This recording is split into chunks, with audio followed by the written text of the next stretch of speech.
Góðan og blessaðan daginn og verið hjartanlega velkomna að skjánum. Við erum í beinni frá Þjóðleikhúsinu.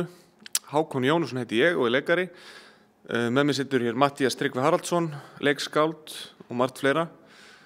Við ætlum aðeins að ræða málin, spjalla saman og við ætlum að spjalla nú nokkra hluti, en við ætlum kannski, það sem ég langar kannski byrja á því að nefna er verk eftir Matthías Tryggva sem heitir Vloggaðum ekki neitt og það stendur til að setja þetta verk upp hérna í Þjóðleikhúsinu og við ætlum aðeins að svona ræðum verkið, ræðum ferlið og svo kannski aðeins fara út fyrir efnið, ætlum að leyfa okkur það að láta umræðuna stýrast af því hvert hún er að fara og fylgja henni bara þangað sem hún fer. Blessaðu Matthías. Sæll Hákon. Þetta leikrit, Vloggaðum ekki neitt. Þetta er náttúrulega leikverk sem er skrifað fyrir ákveðin aldurshóp áhorfenda. Þú vilt kannski greina aðeins nánar frá því? Já, fræðsludeild Þjóðleikhússins gerir þetta. Það eru teknir fyrir aldurshópar og ég er fenginn í þetta verk að vinna leikrit fyrir 2 leikara og með þennan aldurshóp í huga, þar að segja unglingastigið. Já. Miðað við cirka 9. bekk, en þetta er unglingastigið 8., 9., 10. bekk. Og það er kannski ákveðin áskorun. Já. Að eiga við þann hóp. Einmitt. Myndi ég halda, eða ég fannst ekki hlaupið að því að ákveða einhvern veginn hvað það þýðir. Nei. Að verk fyrir unglinga eigi að vera svona eða hinsegin. Ég held að unglingar vilji bara að það sé komið fram við á eins og vitsmuna verur. Einmitt. Og smekk fólk. Já. Og þá er svo erfitt að vera eitthvað að ákveða, já, þetta er svona út því að þið eru unglingar. Einmitt. Þegar allir hafa vit fyrir unglingum alltaf, það er svo pirrandi við það að vera unglingur, er að það er svo mikið samfélagsverkefni að hafa vit fyrir þér. Já. Svo veltum maður kannski fyrir sér að því að þú nefnir hérna 8., 9. og 10. bekk og maður man það nú bara sjálfur frá þessum tíma að þetta, það er alveg mikill þroski sem á sér stað á þessum stutta tíma. Já. Sem manni finnst þetta verið í dag. 3 ár er miklu styttri tími í dag en það var þarna. Og maður finnur það líka á þessum tíma bara munurinn á 8. bekkingum og 10. bekkingum til dæmis. Já. Þannig að það er kannski sérstaklega þá ekki svona hlaupið að þessu, ekki síst vegna þessa. Að þroskabilið getur verið alveg gífurlegt. Já, þroskabilið, og svo er fólk líka bara búið að vera og er að mynda sér smekk, eins og bara fullorðið fólk líka, en sérstaklega á unglingsaldri þá ertu að mynda einhverja sjálfsmynd og spegla því í hlutum sem þú fílar en ekki einhver annar. Og þá er það svo erfitt að vera flokkaður sem einhver aldurshópur. Já. Það er eiginlega það síðasta sem þú vilt. Já, einmitt. Þetta er fyrir þig út af því að þú ert 15 ára. Já. Bara gleymdu því. Annarkvort bara fíla ég þetta eða ekki, annarkvort er þetta bara gott eða ekki. Já. Og ég held líka að unglingar séu upp til hópa þú ert ekki að fara að segja neitt sem þið veit ekki einhvern veginn. Já. En þannig get ég alltaf ímyndað mér ef ég væri 15 ára og mér væri boðið á sýningu sem einhver Matthías Tryggvi út í bæ er búinn að skrifa með þinn aldurshóp í huga. Ég myndi vera bara ok, það verður eitthvað svona forvarna kjaftaði. Já. Ég hef búinn að heyra þetta allt áður, ég veit nákvæmlega hvernig þetta verður. Akkurat. Ég hef farið í leikhús, ég veit hvernig þetta er. Og unglingar sem áhorfendur. Já. Þeir geta verið alls konar og og maður hefur séð það bara til dæmis á Skrekk sem dæmi.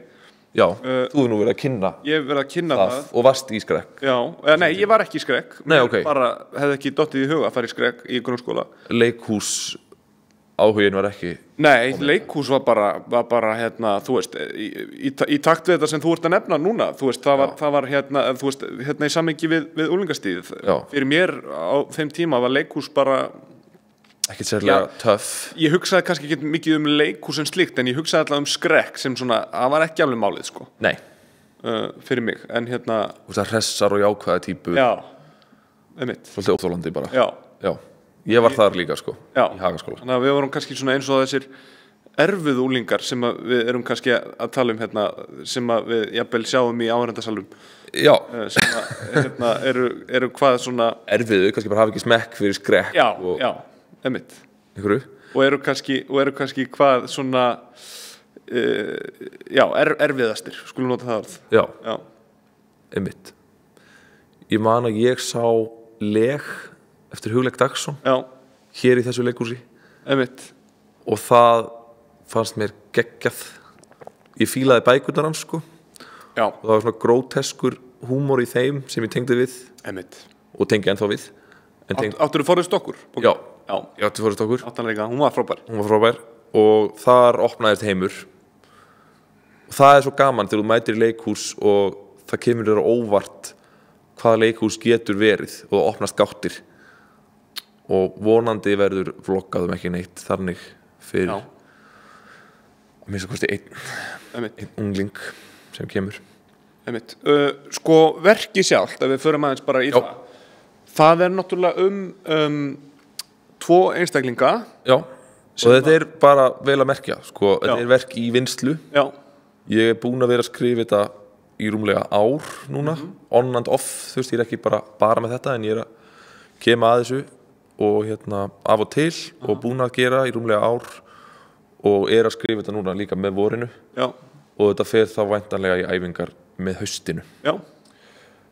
En þetta verk Einmitt, þetta tvo einstaklinga. Já. og þetta eru einstaklingar sem eru svona, það sem þeir eru að gera að þeir eru að vlogga, sem sagt búa til svona myndbandsdagbók. Videoblog. Já. Videolog. Einmitt, videolog eða vlog, einmitt. Og þau eru að gera þetta og reyna að ná einhvers konar árangri í þessu á YouTube. Eins og við höfum séð marga vloggar að gera. Já, og vloggara, samfélagsmiðla, fólk. Já. Hvort sem það YouTube eða annars. Okkur núna í þessum þætti. Já. Þetta svona á margan hátt að sama, bara svona varpa sér. Já. Og því sem maður hefur að segja, sama hversu misgáfulegt það Já, einmitt. Bara einhvern veginn út í heiminn. Akkurat, og við erum hérna í beinni. Við erum í beinni og einhver er að horfa á þetta og það sama sem persónan sem þú leikur. Já. Konráð vloggara. Já. Þinn karakter. Einmitt. Og já, þetta svo kunnulegt stef. Já, akkurat. Og sko bara einn punktur út af við vorum að tala unglinga sem áhorfendur. Já. Og að gera persónu sem einhvern veginn á samfélagsmiðlum eða YouTube eða eitthvað. Maður að fara inn á þeirra heimavöll. Þú veist, mín helsta heimild YouTubera systir mín. Já. Hún 15 ára. Akkurat. Og þetta þeirra heimavöllur, þau vita hvernig þetta virkar, þau vita hvað töff. Þannig að bara mjög snemma í ferlinu þá bara svona játa ég mig sigraðan. Ég ekki að fara að gera nett samfélagsmiðla stöff. Nei, einmitt. Fyrir hönd þessara karakter eða skrifa það þannig. Já. Þeir alltaf að fara að feila. Já. Það verður einhvers konar tilraun til að gera gott stöff á YouTube sem það sem persónurnar að gera, en það dæmt til að mistakast. Það eru áhorfendur sem vita gott stöff á YouTube. Þrátt fyrir það þetta heiðlega tilraunir, myndi ég segja. Já. Svona eftir að hafa lesið verkið og af því að þær eru svona, þú veist, þetta eru heiðlega persónur sem eru að reyna sko, og eru að og eru sjálfsgagnrýnin og kannski aðeins of sjálfsgagnrýnin á stundum. Já, þú ekki að taka skarið sko, þú ekki að birta stöffið sem þau eru að taka upp. Einmitt. Og það kannski ákveðin svona tókstrit og ákveðin díalógur sem að vloggarar eiga mjög gjarnan jafnvel við sjálfa sig. Já. Það þessi spurning, á maður að gefa þetta út eða á maður að sleppa því, á maður að kannski bara eyða myndbandinu og byrja bara på nýtt. Já. PewDiePie mjög frægur YouTuber fyrir þá sem ekki vita. Já. Systir mín kynnti mig fyrir honum. Einmitt. Og ég hef hort svolítið á hann. Þetta bara frægasti YouTuber held ég out there bara núna. Já, bara með allavega svona síðustu ár fólki heiminum fyrir ákveðin hóp sko. PewDiePie og fleiri á svipuðum slóðum, en hann tekur upp alveg gommu af efni held ég. Já. Og með manni að editera. Já, einmitt. Hann klippir ekki sjálfur sko. Nei. Hann orðið bara ákveðin þáttargerð en samt þetta hann við tölvuna að tala og spila tölvuleiki eða hvað sem hann að gera, oft hann að spila tölvuleiki. Já. Þannig að þau eru í svipuðum sporum persónurnar í þessu verki. Þau eru að framleiða efni og það vefst svolítið fyrir þeim hvernig þau að presentera það, hvað verður það í klippinu og eitthvað svona. Og þetta bara, ég meina, þetta svona smá, þetta kannski ferli sem maður fer í gegnum bara sem listamaður líka, þegar maður að skapa eitthvað, að maður þarf að halda einhverjir svona, hvað maður að segja, sjálfsgagnrýni eða hvað er hægt að kalla það. Það er allavega einhver svona, einhver rödd eða einhver stoppari sem að segja manni stundum, já ok, nú þurfum við að bakka frá eða byrja upp á nýtt eða fara frá þessari hugmynda því að hún er ekki að fara neitt sérstakt. Og líka mómentið þegar þú ert að taka eitthvað upp eða skrifa eitthvað eða semja eitthvað, að þú færð í smá svona maníu, þú færð svona smá ranghugmyndir hvað það er geggjað. Og ég held að persónurnar í verkinu gerir það, þau fara á flug og reka sér síðan á vegg. Ok, þetta sökkaði. Og þá fá þær jafnvel ranghugmyndir líka það hvað þetta er hræðilegt. Af því að þetta er hvorki kannski geggjað né algjörlega hræðilegt. Nei, en kannski bara smá lummó. Já, já, einmitt. Akkurat. Einmitt. Já. Já, sko, Matti, þetta er náttúrulega ekki sko í fyrsta skipti sem að við svona erum að vinna saman. Við tveir. Svona þannig séð, við tveir.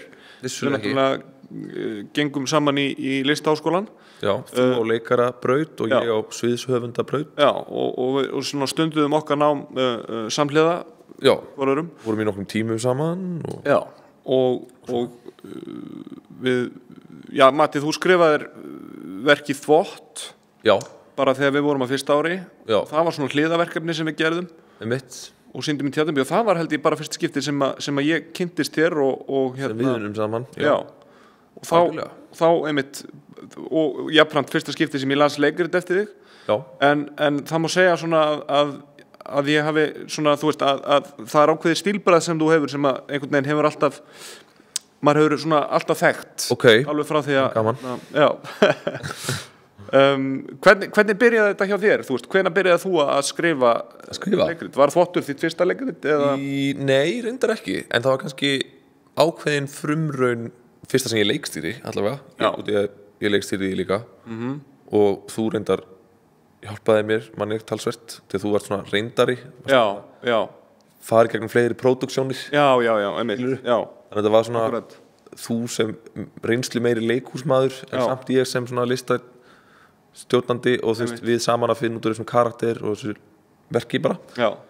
Og fleiri náttúrulega sem voru með okkur. Já, þarna var náttúrulega Clemens sem er náttúrulega Clemens úr Hattara. Hann var þarna að smíða leikmynd sem var einföld en snjöll samkvæmt gagnrýnenda. Já. Það var mjög skemmtilegt. En já, ég byrjaði að skrifa í menntaskóla þegar Brynhildur Guðjónsdóttir sem núna er borgarleikhússtjóri er að leikstýra Herranótt leikfélaginu í MR og við erum fengnir 2 félagar, ég og Ingólfur Eiríksson vinur minn. Hann er bókmenntafræðingur í dag og er núna líka að stunda nám við ritlist. Já. Þannig að hann hefur ekki hætt að skrifa heldur. Nei. En við sem sagt gerum leikgerð / þýðingu. Það var jöfnum höndum leikgerð og þýðing á verki eftir Gertrúd Stein sem Brynhildur hafði ambisjónir á að leikstýra. Þetta er mjög svona áhugavert verk, mjög tilraunakennt og eða þú veist tilraunakennt í einhverjum skilningi ekki mjög hefðbundið í uppsetningu og texta og það var mjög einmitt aftur opnuðust gáttir, þú veist, já, er þetta leiktexti, ok, wow. Það eru svo margir möguleikar í þessu handriti og að eiga þann díalóg við Brynhildi sem var líka með okkur í þýðingunni og leikarinni var, þú veist, mjög inspírerandi og á eftir því ferli er ég komin á bragðið að sjá krakka í skólanum leika texta sem við Ingólfur vorum að snurfusa og þaðan fer ég í batteri sem heitir Ungleikur. Já, akkurat. Og hluti af unglist hátíð sem Reykjavíkurborgar með, eða Hitt húsið. Já. Og þar eru send inn verk eftir unga höfunda. Fólk bara spreytir sig með því að skrifa eitthvað og vonar að fá komast í náðirnar hjá dómnefnd sem fer yfir það. Já. Og svo ungt fólk líka að spreyta sig á því að setja upp verkin. Já, leikstýra og náttúrulega að leika líka. Þetta allt saman fyrir svona ungt fólk sem kannski að taka sín fyrstu skref. Já, og þarna tók ég svo sannarlega mín fyrstu skref. Já. Því að ég skrifaði 3 verk í þetta. Já, í heildina. Já. Og svo náttúrulega Þvott sem var bara svona sjálfstæð uppfærsla sem við gerðum á fyrsta ári. Það var ótrúlega, það var svo fallegt í Listaháskólanum að mynda strax þessi tengsl einhvern veginn og bara spreyta sig, þú veist. Algjörlega. Það var bara engu að tapa og bara gera þetta bara. Og bara að fylgja einhvern veginn hjartanu og gera bara eins mikið og maður treysti sig til. Já. Sko, ef við förum aftur aðeins inn í vloggaðum ekki neitt, þetta leikverk. Já. Sko, þú talaður að systir þín hafi svona verið þér hjálpsum, að þú jafnvel sótt innblástur í hana. Aha. Eitthvað meira svona sem við getum rætt hvað varðar sko íkveikjuna að þessu verki? Já. Kveikjan. Sko, ég man eftir því að sitja borgaralega fermingu systur minnar. Hún fermdi sig hjá Seiðmennt í Háskólabíó. Já. Og þar sko hópur af fermingabörnum á sviðinu og allt svona prúðbúið og ættingjar, ömmur og afar, mömmur og pappar eru í salnum og það fengið svona ræðufólk til að segja eitthvað gáfulegt á þessum tímamótum í þeirra lífi. Já. Og það var bara svo skýrt hvað allir að reyna að hafa vit fyrir þessum krökkum. Já, einmitt. Þau sátu, hlustuðu á hverja ræðinu eftir annari. Já. Og ein ræðan var eitthvað svona einhver dæmisaga froska. Já. Og froskarnir voru að hoppa og svo sagði eitthvað fólk við eitthvað leiðinlegt. Ég veit ekki hvað þau sögðu. Já. Diss bara. Já. Hrópuðu eitthvað að froskunum sem voru að hoppa í sögunni og þeir allir einhvern veginn reka sig á vegg eða verða úti eða einhvern veginn dett úr lestinni nema einn froskurinn og hann var heyrnarlaus og það var punchline í sögunni og ég sá það bara á andlitum barnanna, enginn skildi neitt í þessari sögu. Já. Fannst hún algjörlega irrelevant og ég held bara svona forvarnir og þessi ákefð í að hafa vit fyrir manni og segja manni að standa sig og ekki gera þetta og hitt og huga heilsunni og geðheilsunni og þetta verður bara eitthvað svona noise þegar þetta nær ákveðnu magni og í fermingun og þegar kom bara ræða eftir ræða og dæmisaga eftir dæmisaga og bara þetta var bara eitthvað svona noise fyrir fermingarbörnunum og ég tengi svo við það frá því að maður unglingur maður fyrir lífsleikni tíma og það ástæðaskilaboð hvað maður eigi að gera og hvað maður eigi ekki að gera. Algjörlega, ég get alveg tekið undir þetta og þetta það sem upplifað svolítið á þessum tíma í gegnum forvarnir og fræðslu af hinu svona ýmsu tagi og maður sér þetta líka dálítið í verkinu. Það að segja, þú veist, við sjáum þetta sögunum froskana í verkinu. Hún í verkinu, já. Og kveikjan. Þú spurðir kveikjuna. Já. Froskasagan. Já, akkurat. Og við sjáum líka svona kannski mjög ýkta útgáfu af forvarnafræðslu. Já, sem það sem Konráð sem þú leikur. Já. Og Sirri sem hinn karakterinn. Að reyna að gera. Já. Að reyna að hafa vit fyrir vonandi fullt af unglingum sem að horfa á vloggið þeirra á íslensku á YouTube sem gjörsamlega glata verkefni eða allir að horfa á PewDiePie. Nákvæmlega, með alveg mjög svona hörðum staðreyndum til dæmis áfengi og fíkniefni og sígarettur og annað slíkt sem er ofta rætt í svona forvarnafræðslu. Já, en líka svefn og hreyfingu skjátími, einelti. Já.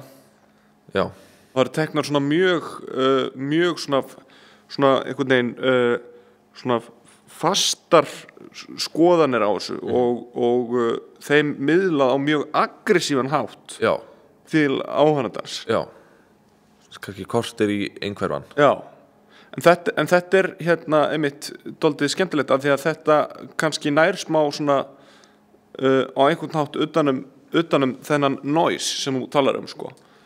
Já, það var í rauninni markmiðið, bara búa til persónu sem bara bauna. Einmitt. Bauna sér, bauna forvörnum, bauna sinni tjáningarþörf í myndavél. Já. Ekki vitandi hver horfir eða hvað, þú veist. Nei. Og það svo mikið þetta. Já, einmitt. Bæði forvarnir gagnvart unglingum en líka bara fólk með andlitið sitt og sína sjálfsmynd. Bara varpa henni fram endalaust. Einmitt. Nákvæmlega.